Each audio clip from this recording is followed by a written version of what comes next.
Hello மக்களே, இந்த வீடியோல நான் வந்து கட் பண்றேனா, பல்க் பண்றேனா, இல்ல ரெக்கவரி மோட்ல போடுறேனா அப்படின்னு உங்ககிட்ட அப்டேட் பண்றேன்னு சொல்லியிருந்தேன். இது எதுவுமே இல்லாம ஒரு புதுசா ஒரு மேட்டர் இருக்கு. என்னன்னு தெரிஞ்சுக்கிறது வீடியோ ஃபுல்லா பாருங்க. காலையில எந்திரிச்சு ஃப்ரெஷ் அப் ஆகி பாடி க்ரூமிங்லாம் பண்ணி பெர்ஃபெக்ட்டா ரெடி ஆயாச்சு. நைட் கம்மியா தூங்கி இருந்தாலும் பரவாயில்ல. காலையில பிளாக் காஃபி ஒரு சிப் அடிக்காம மூளையே வேலை செய்யாது. காஃபி குடிக்கிற வரைக்கும் மந்தமா தான் சுத்திட்டு இருப்பேன். காஃபி வாயில பட்டோன பிரெயின் ஆக்டிவேஷன் மோடு. அதுக்கப்புறம் நீ டே என்ன பண்ண போறோம்னு மைண்ட்லயே ரன் பண்ணி முடிச்சிடுவேன். நான் இன்னைக்கு ஜிம்முக்கு போல என் கோச்சை பார்க்க தான் போயிட்டு இருக்கேன். நான் 3 மெடல் பண்ணிருக்கேன். அந்த 3 மெடலுக்குமே இவர் தான் முக்கியமான காரணம். உங்களுக்கு எத்தனை வருஷம் ஃபிட்னஸ்ல எக்ஸ்பீரியன்ஸ் இருந்தாலும் உங்க பிளஸ் மட்டும் தான் உங்களுக்கு தெரியும். உங்க மைனஸ் சுட்டி காட்டுறதுக்கு கண்டிப்பா உங்களுக்கு ஒரு கோச் தேவை. Welcome to day 4 of 30 days come back challenge. இவர் தான் என்னோட கோச் பார்த்திபன். பாவம் என்ன பார்த்து இவருக்கு அடையாளமே தெரியல, அந்த அளவுக்கு மோசமாயிட்டு இருக்கேன். நமக்கு நடந்த ஆக்சிடென்ட் கதை, அப்புறம் கரண்ட் பாடி அசஸ்மெண்ட் பண்ணது, இதெல்லாம் சொல்லிட்டு இருந்தேன். தம்பி நீ சொல்ற அசஸ்மெண்ட்லாம் எடுத்துக்க முடியாது, சட்டையை கட்டி ஓரமா இல்லைன்ட்டாரு.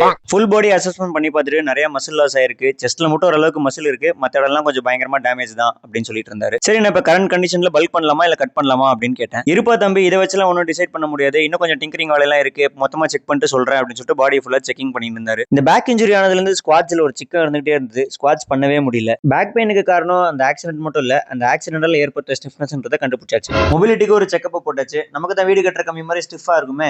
தம்பி உன் கரண்ட் பாடி கண்டிஷனுக்கு பாடி ரீகம்போசிஷன் தான் பண்ண முடியும், அதுதான் கரெக்டா இருக்கும் அப்படின்னு சொல்லி அட்வைஸ் பண்ணாரு. அண்ணே நானும் டிரான்ஸ்ஃபர்மேஷன் பண்ணணும்னு சொன்னா சூப்பரா தம்பி அப்படின்னு சொல்லிட்டு நம்ம டிரான்ஸ்ஃபர்மேஷன் லிஸ்ட்ல இவனையும் ஆட் பண்ணியாச்சு. அங்கிருந்து நேரா சப்ளிமெண்ட் ஷாப்புக்கு போயிட்டு நமக்கு தேவையான சப்ளிமெண்ட்லாம் வாங்கிட்டு இன்னைக்கு டே முடிச்சுக்கிட்டோம். இந்த வீடியோ பிடிச்சிருந்தா மறக்காம லைக், கமெண்ட் அண்ட் ஷேர் பண்ணி விட்டுருங்க. நாளைக்கு பார்க்கலாம். டாட்டாவா பாய்.